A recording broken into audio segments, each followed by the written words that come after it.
The future of money is already heading in a direction of digital currency, and cryptocurrencies look like the medium in which money will take its next form.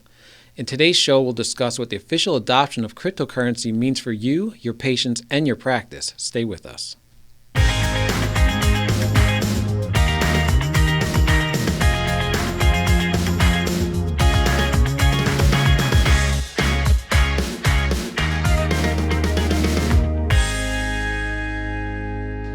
Welcome to another episode of OrthoThrive. I'm your host, Richie Gerzon. Today we have crypto doctor Mart McClellan joining us. Mart serves as president of Macro Wealth Management and is also a charter member and thought leader of the Forbes Speakers Group. Mart, welcome to the show. Thank you so much, Richie. Glad to be here. So we spoke before, and it's great to have you back on the show. For those who haven't seen that other episode, can you just tell us a little bit more about your career and how you got to where you are today? Yeah, I'm a practicing orthodontist even to this day, but about 25 years ago, I was introduced to an individual who showed me sort of a different way of looking at personal finance. I had some experience in different financial planning circles, and it wasn't really working that well for me. And so I met Tim Stride back in about 1997, and he showed me a unique system to sort of accelerate your wealth as opposed to just accumulate your wealth. And the system worked so well for my family and myself that after about 7 years of using the system as a client, I said, hey, Tim, we need to get this information to the dental world and the orthodontic world. And so in 2004, he and I partnered together and started Macro Wealth Management. So we've been in the financial services industry for about 17 years now. And it's definitely a unique perspective. You know, the fact that I'm an orthodontist, the trust factor is tremendous. And so it's been a great ride. We've been through a lot of market cycles, and it's worked through every up and down. So it's been a lot of fun. Yeah, so you've experienced it all. So you're not you kind of know what's coming, or you can work with whether it goes one way or the other. You kind of know how to react with the market and your clients. Yeah, and then, everything that we recommend for our clients, we do ourselves. And so, and we know how to get through all these different market gyrations. And our objective, of course, is to develop plans to work under all circumstances. And the best plans are those that work under the bad times. And anything better than the bad times is a good result. Yeah. All right. So today we're talking about cryptocurrency, which is actually going to be very informative for me because I've been reading around it, but I haven't really dove deep into understanding what it is. So I'm going to be learning a lot. So What is cryptocurrency in the general terms? Yeah, well, cryptocurrency is a very, very hot topic now. And really the main crypto is Bitcoin. Bitcoin came into being in 2009. People say, what is Bitcoin? Bitcoin is really nothing more than a peer-to-peer digital currency. Yeah. And really, to break that down, or some people call it digital gold. To break that down, what is peer-to-peer? It's something that you can make a transaction without a middleman. So it's considered decentralized.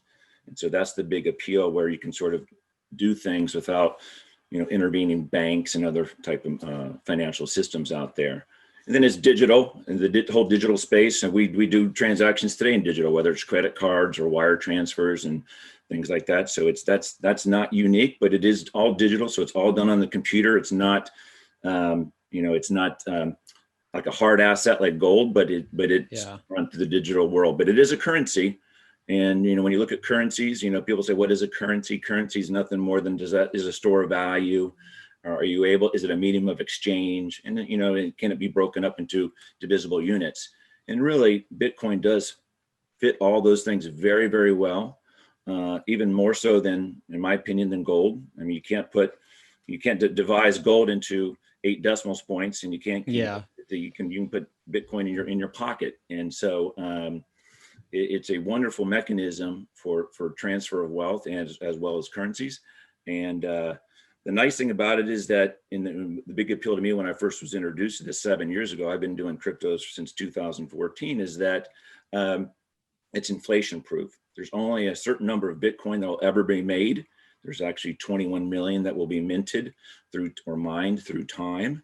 And currently there are only about 18.5 million that have been mined to date since 2009. And so what does it mean to mine a Bitcoin? What does that? Yeah. So what happens is it's all done through these algorithms. And so these miners are out there with all these very fancy, sophisticated computers, and they're out there trying to solve mathematical equations to actually earn a Bitcoin. And then whatever miner out there receives the Bitcoin, they get it sort of put into their account, so to say. And then they'll go out in the marketplace and they'll go, they'll offer it and somebody will buy the Bitcoin. And then now it gets put out into the world of all the different computers, because Bitcoin is peer-to-peer, so it's decentralized, so it's shared amongst all the computers in the whole world. And so people can go out and get the Bitcoin. Interesting. All right. So what are the different types of cryptocurrency? It's not just Bitcoin, right? Yeah. So there are thousands of different Bitcoins, and they're just being created on a daily basis. And like anything in personal finance, there's the good, the bad, and the ugly. The core cryptos are Bitcoin and Ethereum.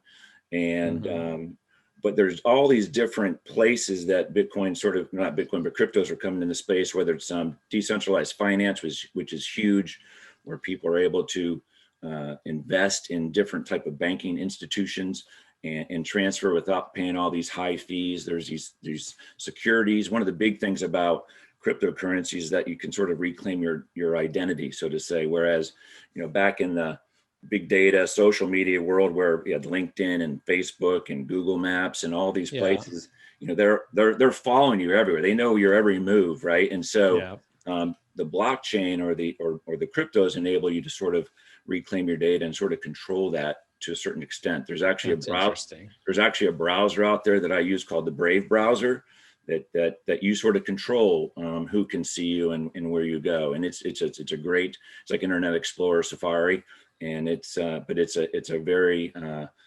user-friendly web browser. So there's so many different ways of using these different systems, and people are thinking about them each and every day. I'm hoping people are getting more interested in privacy and internet privacy. I think it's becoming more and more important. I know Google's even talking about reducing the amount of data they're collecting on you, and we're running Facebook obviously we run Facebook ads for our clients, and iOS there's a huge message on there that Apple phones are going to change how they work, and they're going to get less data, so it's going to affect how Facebook ads work. So I definitely see that trend coming. It's a huge trend. I mean, people are just really concerned about, being censored or just being followed. And I think the more people has a little more control of that, I think that's what people want. I think they really do. Yeah. So you mentioned blockchain. Is blockchain like the underlying technology of all this cryptocurrency? Yeah, blockchain is just sort of like digital transactions, like a distributed ledger. If you think about like an Excel spreadsheet, they're sort of just Excel spreadsheets put side by side that cannot be changed. So it's immutable. And that's sort of the beauty of the blockchain. Once it's on there, it's there forever. Oh, and that is interesting.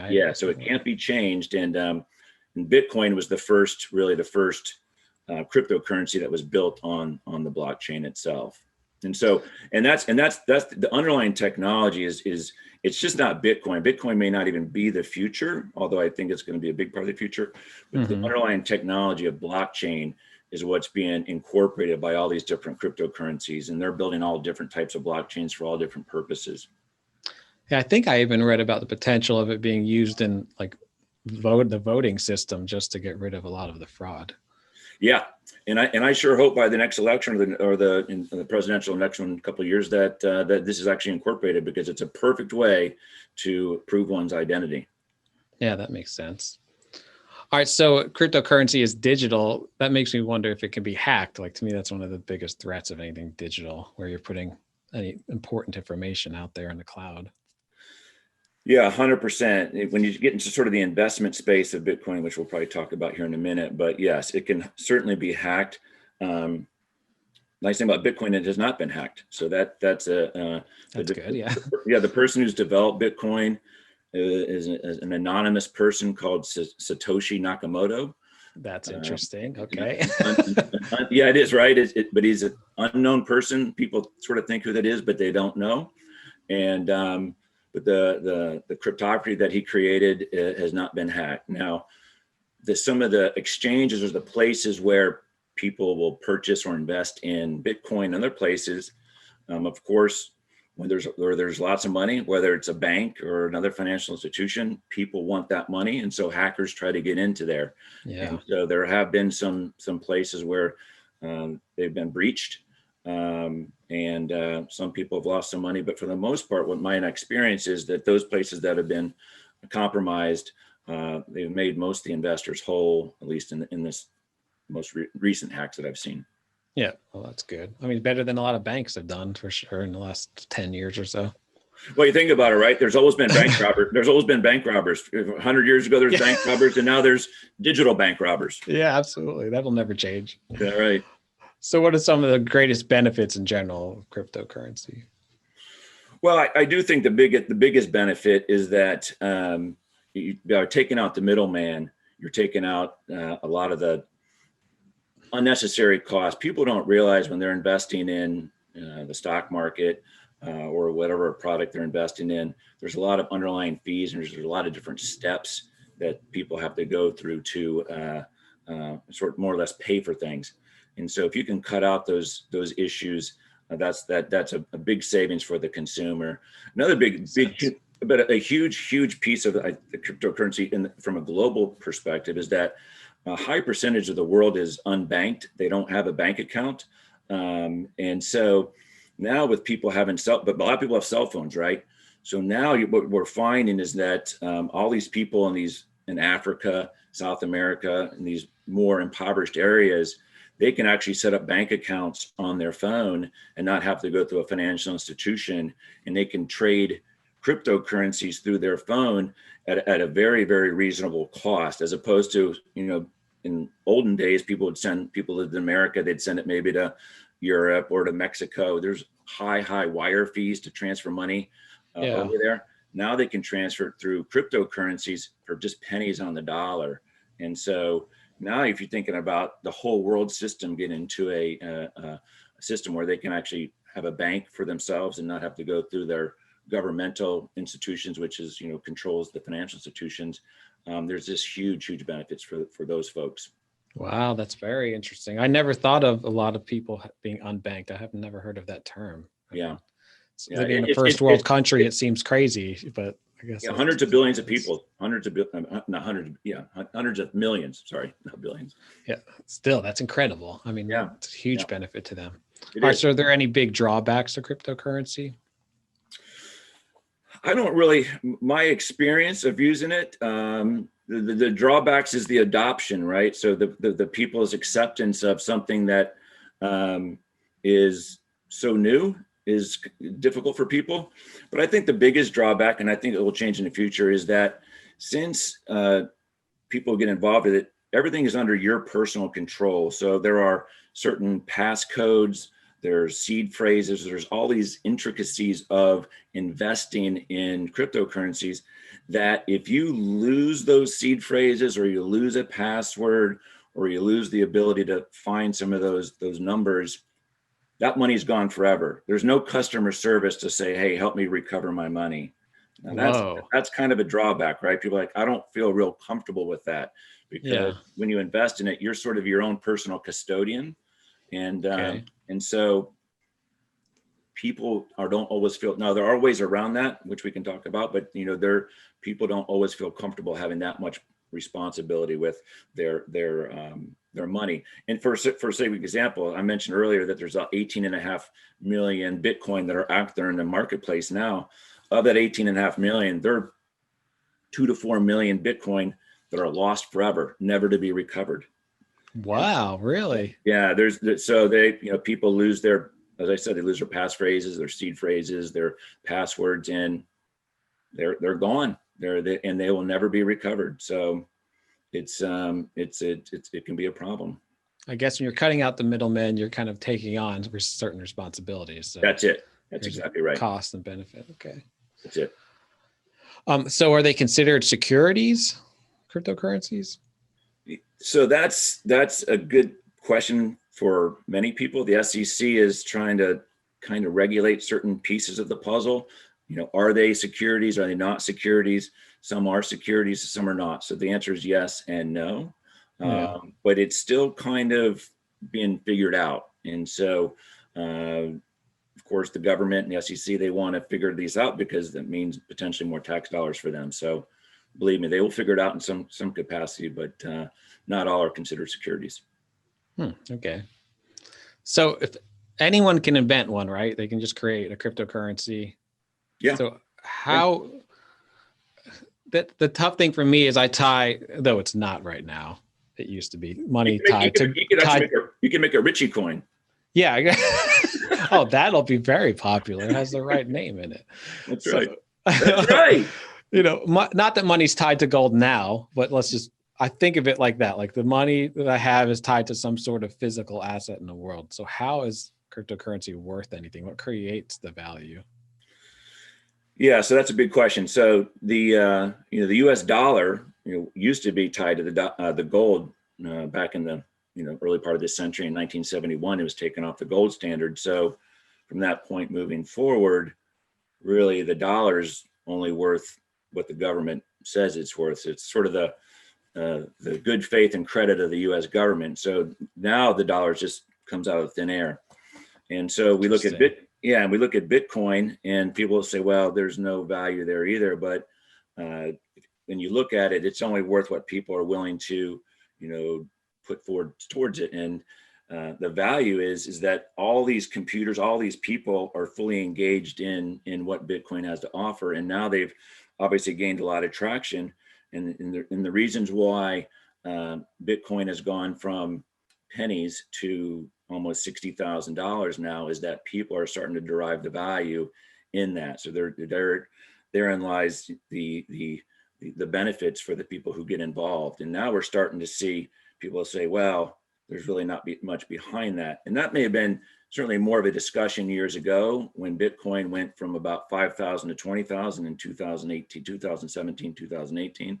Yeah. Then it crashed down to the, very almost $3,000. But now it's the reason some of these funds are going up so high is because the big corporations are getting involved. Tesla just put $1.5 billion in. MicroStrategy, this company, put in $425 million. Mass Mutual, one of the most conservative insurance companies out there, just dumped in $100 million into Bitcoin. So when these when an insurance company makes a move like that, that should tell you something. Yeah, that is a big indicator. They're the most conservative people out there. And so when these big players, PayPal and Square, they're all getting involved with Bitcoin. And so now they have a vested interest in maintaining the value of Bitcoin because they're not going to let their investors down in the future. And so now the adoption is becoming much more, quote, mainstream, so to say. Yeah. So it's and that's why we're seeing such big moves in Bitcoin recently. Gotcha. All right. So why do some people say we've kind of come from the Wild West of money to the Industrial Revolution of money? What does that mean? So I wrote a paper for Dental Economics a number of years ago, and I actually titled it The Wild West. And then we just recently, another article will be coming out in Dental Economics in the next month or two. And I call it the Industrial Revolution of money because years ago, it was just, there were no corporations. There was very little regulation. It was more or less just individual investors like you and me investing in sort of these different cryptocurrencies, not really knowing, what the future is going to bring. But now we've moved to the next level, sort of that adoption, what I just mentioned with all these big corporations coming in. Now there's ETFs being created, these big companies creating trusts with Bitcoin. So now we're starting to engage and on a certainly different level. The big boys are coming into play. And so now we're really, people who are getting involved now, I'm calling it, generational wealth potential, like back when Rockefeller and Carnegie and all these guys were getting their start in their industries. We are still in the infancy of what we're looking at. I mean, to give you a little perspective on it, I mean, Bitcoin is only, the total market cap of Bitcoin is 1.1 billion, 1.2 billion-ish. Yeah. I mean, the company Apple is bigger than all of Bitcoin in the whole world. So it just gives you a perspective of, it is a very, very early time frame in the world of cryptocurrencies. All the cryptocurrencies is less than 2 billion. So, it's it's just tiny. And so when I talk about industrial revolution, we're sort of at the beginning of the Industrial Revolution. Or some people say internet. When the internet first came on board, that was sort of, you just learning how to do an email or setting up a website. That was sort of the beginning. And we've come a long way since email and website development. Okay. So if a doctor's watching, would you advise them potentially to think about adding Bitcoin and other cryptocurrencies to their portfolio? Has it gotten to that point? That's an awesome question. So a recent research paper came out about 8 months ago from a big company in San Francisco that actually did an analysis on that. And they studied the benefits of considering adding some Bitcoin to an investment portfolio, like a Vanguard 60/40 portfolio, and what it would be like if you added 2.5% of Bitcoin to your investment portfolio, which obviously 2.5% is next to nothing.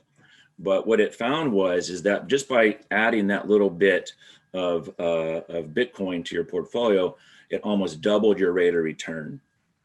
Wow. Over that 5-year time frame. Okay. And the thing about it is that people will say, well, Bitcoin's very volatile. It's it moves all over the board. And that is absolutely the case. I mean, it can drop 10, 15% in no time, even 30%. But the volatility of it over time, the interesting thing was in those portfolios, when you just add just that little bit of Bitcoin, the standard deviation of those portfolios, which means the volatility, how much those portfolios fluctuate, is almost exactly the same. Oh, really? Yeah. So it's amazing. It was like 10.9 to 9.9. So the volatility, so the argument would be you're actually hurting yourself by not adding Bitcoin to your portfolio, because the volatility is the same, essentially. Okay. So what would be the added value for consumers who want to use cryptocurrencies over current digital means of payment? Yeah, so the only added, well, there's a couple of them, but the main thing is just saving on costs, because now people may be paying 2 to 3% in their business, even orthodontic practice or Starbucks, and you swipe your credit card, those vendors are paying maybe 2 to 3% for those services through Visa or MasterCard or where it may be. In the future, the incorporation of these payment methods with cryptocurrency, you're going to see those fees slashed down to next to nothing. And so the consumer, and hopefully some of those costs will be passed on to the consumer, and whether it's through lower interest rates or better rewards programs. You're seeing a lot of these. Even there's some Bitcoin rewards programs out there on. Really? You can buy products. There's a website called lolly.com where you can buy products and they'll give you a reward in Bitcoin. And so interesting. Okay. So and if Bitcoin booms, right, it's like buying the product for free. So yeah, exactly. This doesn't sound like big banks would necessarily be happy about this change.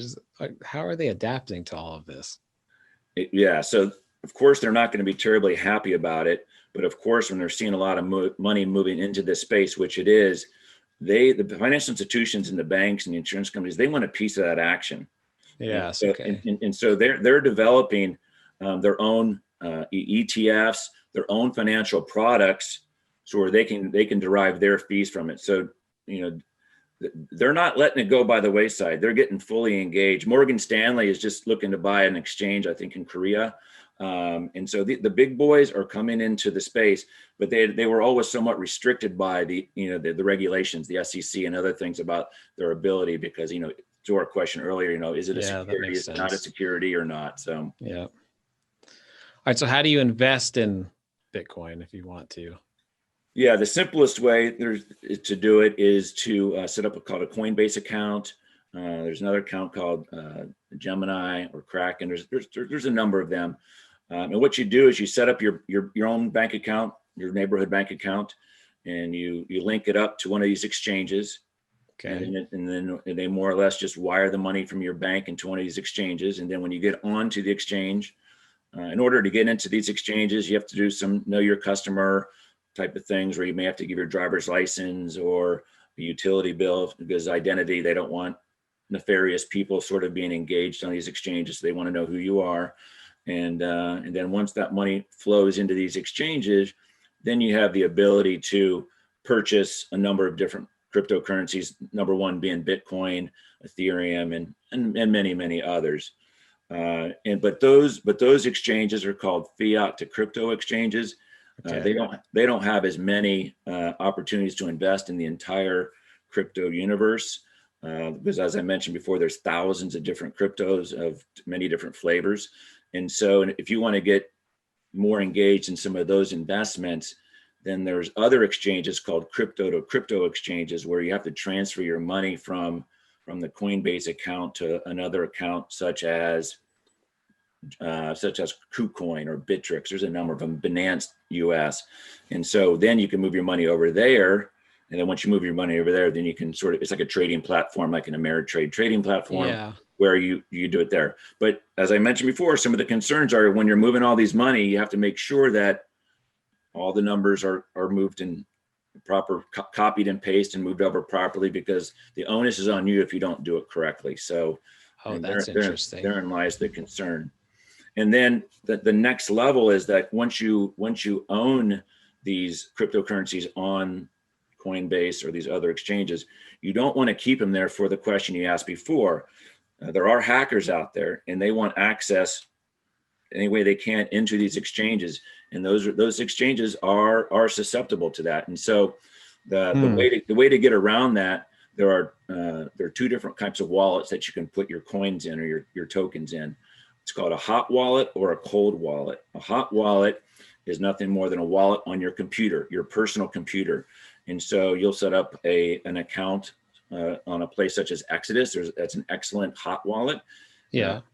And so you set up the account, and then you move your money from Coinbase over to the hot wallet. And now your coins are within your own personal space. So as long as you feel your own computer is secure and it can't be hacked, those coins will be safe. Now, okay. To me, that's like, how is that ever going to happen? Because everyone's computer can be hacked, right? Exactly. So to get around that piece of the puzzle, that leads to the cold wallet. And the cold wallet is the ultimate safety measure for everybody's coins. And if you don't want to keep your money on the Coinbase exchange or the KuCoin, you don't want to keep your money out there.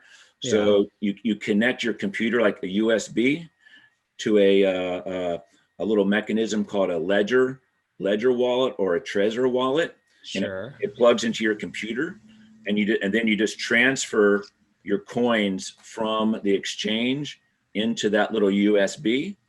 Yeah. Then you unplug it. Now it's yours. Nobody can get at it. It's totally lock solid. And so now it's like having your own little personal bar of gold, right? Yes. Okay. So that can't be hacked. That is yours to be kept. And some people just keep it in their safety deposit box and just tuck it away like a piece of gold. So that's what I would get, a safety deposit box for sure if I was to do that. Yeah. That makes a lot of sense. Yeah. So that is the most secure way to store and hold your cryptocurrencies. You don't really want to keep it out on the exchange. Hot wallet is good, but not the best, to your point about most people's computers are not always secure. So then you move it to the cold wallet. Gotcha. Okay. So do you think, going back to orthodontic practices, do you think they need to start accepting Bitcoin in the future? Is this something that is a move they should make? I tell you, if and when I have the opportunity to accept Bitcoin as a payment for my patients, I would do that all day long. Yeah. I would love that opportunity. And I can't wait for some smart person out there to sort of develop some healthcare mechanism to accept that as a payment for their orthodontic services. It's going to come. There's just no way around it. Just a matter of when.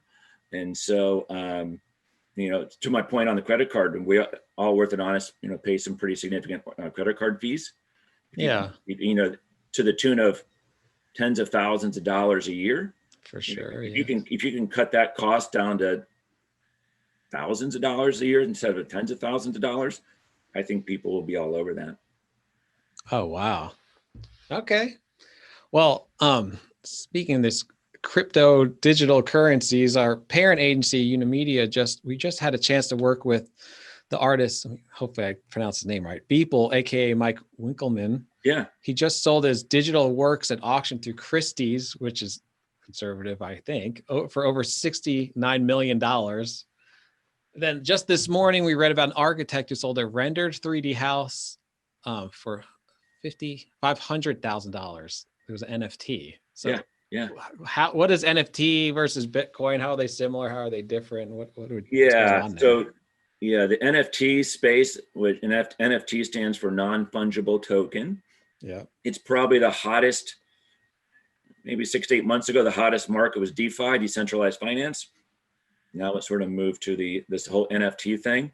Yeah. And the reason that there's high value in this is that you can actually put artwork or anything of value and you can tokenize it. What that means is it makes it standardizes it, immutable, it can't be changed, and it creates ownership. So things can't be stolen. You can't counterfeit paintings. You can't sell things that aren't real to, other folks out online, because there's a lot of people out there trying to sell fakes, whether it's art or music. I mean, Kings of Leon, I don't know if you know the group Kings of Leon. Yeah, of course. They just created their first non-fungible token for their music, their record. And so people will be doing, collector's cards. The NBA is doing big time with something called Top Shot. I think LeBron James has this NFT that just sold for just a ton of money. And so everybody's getting into the game of NFTs. Yeah, it's amazing. People, 69 million. And the guy who bought that piece of art thinks he got a steal on it. That's to me, I'm wondering, who are these actual human beings who are paying for this? Yeah. It just, that just raises my eyebrows when I see something like that. Okay. Yeah, it's amazing. And to your point, to be on Christie's, that's another type of that, early adoption of acceptance of people saying, okay, this is legit, right? This is not something that's just some random people, throwing out their own personal auctions. People look at Christie's as, all right, this may be a mechanism for selling digital art.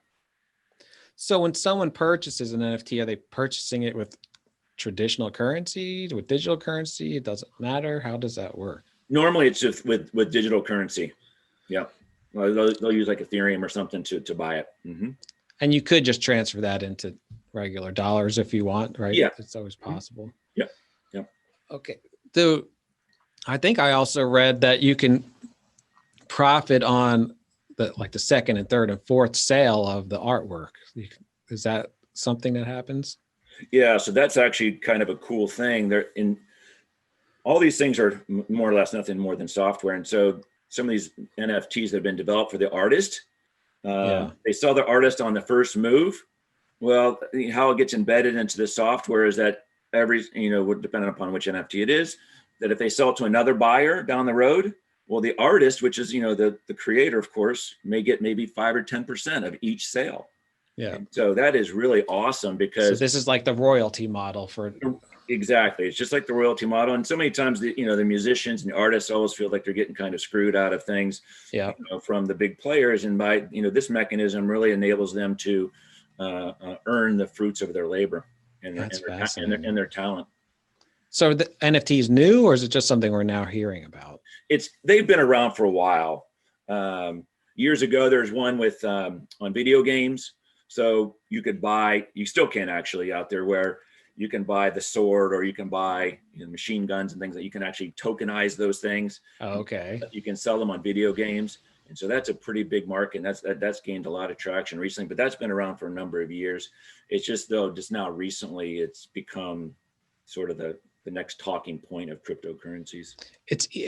I have to admit, it's easier for me to wrap my brain around it, because someone created something of value. They've just made it immutable, like you're saying. And then we're just trading it. I get that. Yeah. Yeah. So how do you know an NFT is authentic and you're not being cheated on that it's real? Yes. Yeah. Well, that's a good question. So I really can't answer that all I'm doing is you have to go with full the trust of the token itself, because there's a number of different NFTs out there. The question is, who are these people, right? Yes. Okay. So. Yeah. Okay, I gotcha. So maybe it'll mature like Bitcoin did and kind of rise to the top one of these places. So it will. It's just a question. But the thing is, once it's out there, it's on the blockchain, so people can see it as, as a real piece of art, or a real, as a, a music, whatever it may be. Okay. So if someone wants to get into Bitcoin or NFTs or any other cryptocurrencies, what's the first step they should take? Well, the first step is going to the Coinbase account. Now, that whole mechanism is on the individual side, but there's a lot of dentists and orthodontists. They don't want to have to deal with all of that. Yeah. So because it is, when people start understanding it, it can get complicated and it get a little tricky. You have to be very, organized when you're moving things. But there are opportunities out there now. Actually, we're getting involved with a company. Actually, we just got more or less consummated just recently, where people can invest in like a kind of crypto fund. So you can, like, you're investing in a mutual fund for your stocks and bonds. Yeah. Now you can invest in a crypto fund, just like you invest in that. So you can just send money over, and now they hold the custody. So you're not responsible for the cold wallet or the hot wallet, because they're sort of, holding your money in the crypto, just like TD Ameritrade or E-Trade or Schwab. They custodian those things as well. So you have the opportunity to invest in crypto without all the nuances of doing it yourself. And so, but of course, just like in your stock and bond portfolios, there's additional fees in there that get embedded.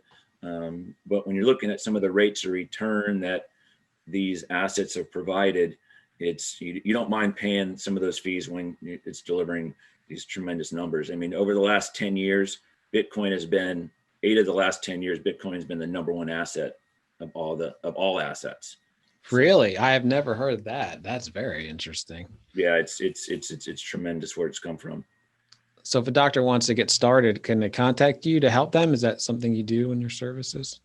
Yeah. I think we're probably the only dental firm in America that is offering crypto as a part of the portfolio management. So we definitely, because I've been doing this for the time I have, we definitely in sort of ingrate that into our system.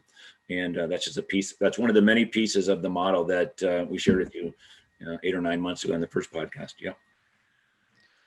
So how should someone go about getting to reach you? How should they reach you? They can email me. My email is Mart, M-A-R-T, at macro-wealth.com. Or they can call us at 309-689-8481, and we can share our information. Awesome. And you have a really great book. It's an Amazon #1 best-selling book. Just tell us a little bit about that for people who don't know. Yeah, I guess you got one right here, a little copy of one. It's called Your Retirement Smile. Awesome.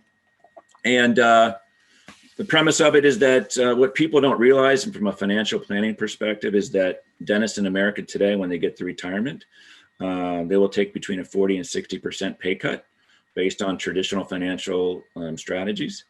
And we don't believe in the traditional world, because we want to accelerate wealth, not accumulate it. And so when you work on the acceleration model like we do, when you get to retirement, you don't take a pay cut. So you have what we call 100% income replacement.